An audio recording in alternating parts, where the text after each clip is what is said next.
देखिए सीबीएसई जो दिया है एक्सरसाइज 6.3 को हम लोग क्या किए थे 5 नंबर तक खत्म कर दिए थे। आज हम लोग वही सीबीएसई जो एक्सरसाइज 6.3 है उसके आगे पढ़ेंगे। 6 नंबर का जो क्वेश्चन है उसने क्या बोला, ए बी ई के साथ कौन सी भी कॉन्ग्रुएंट है, ए सी डी कॉन्ग्रुएंट है पूरी तरह से। जब इसको हम लोग अलग करेंगे तो कैसे बन रहा है, ऐसे एक बन रहा है और एक ऐसे बन रहा है। तो ए ई बी और ये ए डी सी, ठीक है, दोनों ऐसे कॉन्ग्रुएंट बन रहे हैं। तो जब कॉन्ग्रुएंट होंगे तो ये वाला एंगल के साथ ये वाला एंगल सेम है और इसके साथ ये वाला साइड सेम है। और एक काम करिए, ये वाले साइड के साथ ये वाला साइड को सेम करिए, जो हम लोग को जरूरत पड़ेगा आगे चल के। अब आइए प्रूफ के अंदर। इन ट्राइंगल ए डी नहीं ए बी ई, जो जो चीजें हमको एडी के अंदर जरूरत पड़ेगी, एडी बोले तो ऊपर वाला जो ट्रायंगल है ना ये वाला और इसका पूरा बड़ा वाला जो फॉर्म है ए डी ई और ये ए बी सी, ठीक है, इन लोगों के अंदर। चलिए प्रूफ के अंदर देखिए कि ट्रायंगल ए बी ई अगर कॉन्ग्रुएंट हो रहा है ट्रायंगल ए सी डी के अंदर तो क्या होगा, angle B A D, B A D नहीं B A E, okay, B A E equal to angle C A D, दोनों सेम होंगे, हाँ नहीं? तो ये वाला एंगल के साथ ये वाला एंगल सेम है। और एक चीज A B equal to A C side के हिसाब से और A E equal to A D, ठीक है, साइड के हिसाब से सेम होंगे। अब चलते हैं हम लोग ट्रायंगल के अंदर, triangle A D E and triangle A B C के अंदर। देखिए ए डी ई और ए बी सी के अंदर तो ये वाला एंगल और ये वाला एंगल दोनों एक ही है, कॉमन एंगल है, सेम हो जाएगा।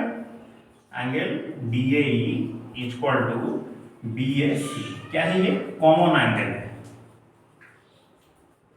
ठीक है, ये कॉमन एंगल है। और उसके बाद ये वाला side divided by this side, ठीक है, ने पहले किसको लिखे थे, डी आई लिखे थे ना, तो A D by A B का रेशियो जितना होगा ए ई बाय ए सी का रेशियो उतना होगा। क्यों? क्योंकि हम लोग प्रूफ किए थे ये वाला साइड दिस साइड और दिस साइड सेम है। मान लीजिए अगर ये 2 यूनिट है, ये 2 यूनिट है, ये 5 है, तो 2/5 का रेशियो जितना, ये भी 2/5 का रेशियो उतना ही होगा। इसको हम लोग क्या कहते हैं, प्रीवियसली प्रूव्ड, ठीक है। तो ये क्या हो गया, implies triangle A D E similar triangle A B C. क्यों? एंगल एक्सियम के थ्रू, ठीक है, एक्सियम के थ्रू ये सिमिलर हो गए, ओके, दैट इज प्रूव्ड, ठीक है। चलिए अब नेक्स्ट क्वेश्चन की तरफ चलते हैं। क्वेश्चन नंबर 9 को देखिए, 10 तक ही करेंगे, 3 तो करेंगे ज्यादा नहीं।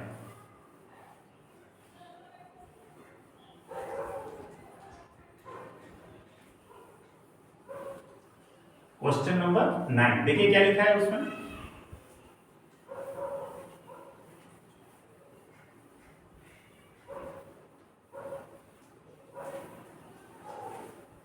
ठीक है।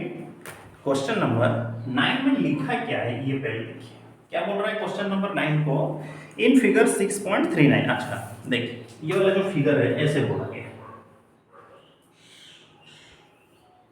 ऐसे एक आ रहा है और एक ऐसे, this is C B A M और ये P, this is 90, this is 90। तो प्रूफ इसमें आपको ये करना है कि दो ट्रायंगल अगर हो रहे हैं तो प्रूफ करके आप बताइए कि triangle A B C similar triangle A M P, दूसरे में C A by P A equal to B C by M P, ठीक है, ऐसे होगा। ये आपको प्रूफ करके बताना है, ठीक है, सी A by P A, okay. अब देखिए इन दोनों ट्रायंगल को जब हम लोग तोड़ेंगे तो कैसे बनना है ट्रायंगल, तो एक ऐसे बनेगा और एक ऐसे बनेगा, ये भी 90 डिग्री के हिसाब से ही बनेगा।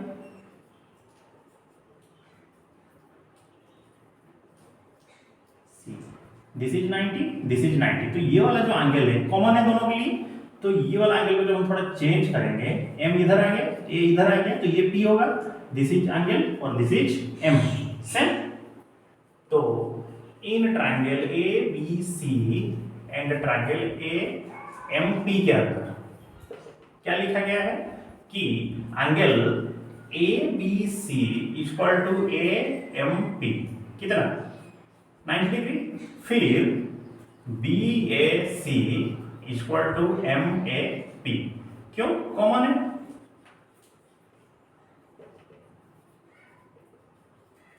C similar AMP, okay, angle proportionality के हिसाब से ये सेम हो जाएगा। ठीक है, जब ये दोनों सेम हो गए तो हमको क्या करना था, CA बाई PA। अब देखिए CA जो ये वाला है इसका ऑपोजिट में कौन है, PA इक्वल टू, अभी इसका कौन है, BC बाय MP, ओके। क्योंकि दो ट्रायंगल जब सिमिलर हो जाएंगे तो उनके जो प्रोपोर्शनल साइड्स हैं वो आपस में क्या हो जाएंगे, प्रोपोर्शनल हो जाएंगे, रेशियो प्रोपोर्शन के हिसाब से प्रोपोर्शनल हो जाएंगे। 10, ओके। अब 10 नंबर को देखिए,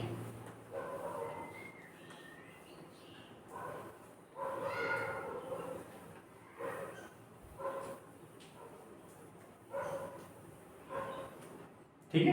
10 नंबर को देखिए क्या बोला है कि CD and GH are respectively the bisectors of angle, अच्छा एक दो ट्रायंगल बोला है, ऐसे एक और एक ऐसे, इसको बोला है ABC और इसको बोला है क्या, EFG, ओके, ठीक है। पहले बोला क्या, ACB और EGF इनका एक बाइसेक्टर है ऐसे, इसका भी एक एंगल बाइसेक्टर है, ये वाला एंगल के साथ ये वाला सेम, ये वाला एंगल के साथ ये वाला सेम है, और ये है D और ये है H। तो आपको ये प्रूफ, अगर ऐसा कंडीशंस दिया गया है, साइड्स में टच कर रहे हैं और बोल भी दिया गया कि गिवन में कि ABC सिमिलर विद किसके साथ,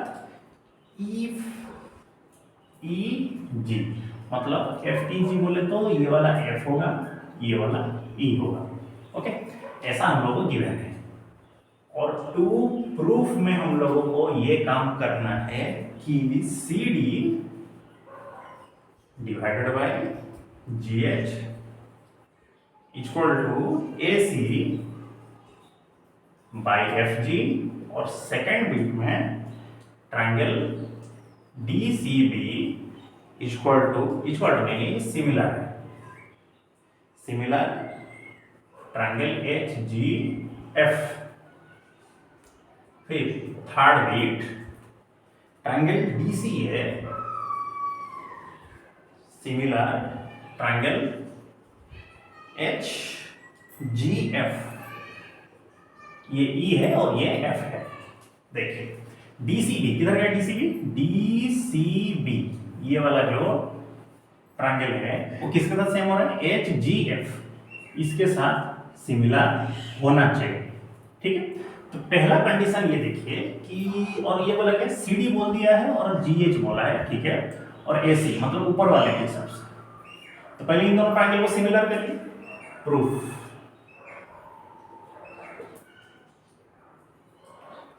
अगर triangle ABC similar with FEG के साथ होता है तो क्या होगा, उनके जो एंगल्स होंगे वो भी सिमिलर हो जाएंगे ना, नहीं। तो angle CAD equal to GFH equal है, और उसके बाद ACD इक्वल टू FGH, ये भी इक्वल होगा, क्यों, क्योंकि वो बाइसेक्टर से, ठीक है नहीं, ये वाला जो क्या कर रहा है, बाइसेक्टर है, CD बाइसेक्ट्स एंगल ACB और GH बाइसेक्ट्स एंगल FGE, हाँ कि नहीं, इनको वो बाइसेक्ट कर रहा है। चलिए, सो ट्रायंगल ACD एंड ट्रायंगल इसलिए ना लिखे DCA लिखिए, क्योंकि यहां पर देखिए एक तो DCA दिया है, triangle DCA and triangle HGF के अंदर क्या क्या सिमिलर मिला हमको कि CAD इक्वल टू GFH और ACD equal to FGH. So triangle DCA similar triangle HGF क्यों? एंगल के बाइसेक्टर के हिसाब से, ठीक है। तो जब ये दोनों सिमिलर हो ही गए तो हमको क्या किया, प्रूफ 3 को कर दिए। हमको प्रूफ 3 में क्या लिखना था, इसी को ही लिखना था ना, प्रूफ 3 हो गया। अब ये दो ट्रायंगल जब सिमिलर हुए तो उनके साइड्स क्या हो जाएंगे, proportional. CD by GH equal to AC by FG। Okay, this is proved, ठीक है। चलिए अब दूसरा वाले पे आइए, ये नीचे वाला ट्रायंगल को प्रूफ करना है।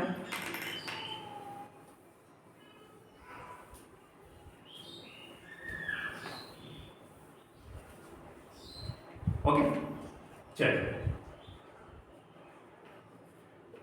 In triangle DCB and triangle HGE के अंदर, DCB कौन है, ये वाला है DCB, और HGE जो दिया है इसमें। देखिए अगर ये दोनों ट्रायंगल आपस में सेम हो रहे थे तो उनके बाइसेक्टर भी सेम होगा, ये वाला और ये वाला, और ये जो एंगल है ये आपस में क्या होंगे, सेम होंगे, क्योंकि दोनों ट्रायंगल क्या थे, सिमिलर थे।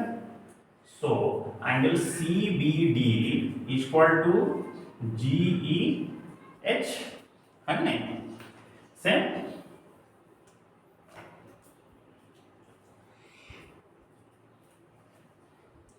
उसके बाद DCB इक्वल टू HG, ये दोनों सेम होंगे। Triangle DCB similar triangle HGE, क्यों, एंगल के हिसाब से। तो जब ये दोनों सेम हो गए, नहीं इतना ही तो बोला था, क्या बोला था, प्रूव्ड, क्लियर, इतना ही तो बोला था ना, तो दिस इज प्रूव्ड। ओके, तो ठीक है, आज आप लोग यहीं तक पढ़िए और इस अगले क्लास में इस चैप्टर को हम लोग खत्म कर देंगे। तो आज आप लोग का यही होमवर्क है, एक्सरसाइज 6.3 6 से 10 नंबर तक खत्म करके नेक्स्ट क्लास में प्रेजेंट रहिएगा। तो ये चैप्टर खत्म होने के बाद हम लोग प्रीवियस ईयर के जो क्वेश्चंस होते हैं ना, उनके रिलेटेड कुछ क्वेश्चंस करेंगे और मिलते हैं अगले क्लास में। तब तक के लिए सी यू नेक्स्ट, जय हिंद, अपना ख्याल रखिएगा और पढ़ाई अच्छे से करते रहिएगा, क्योंकि अब 4 महीना ही बचा आपका बोर्ड एग्जाम्स के लिए। नमस्ते।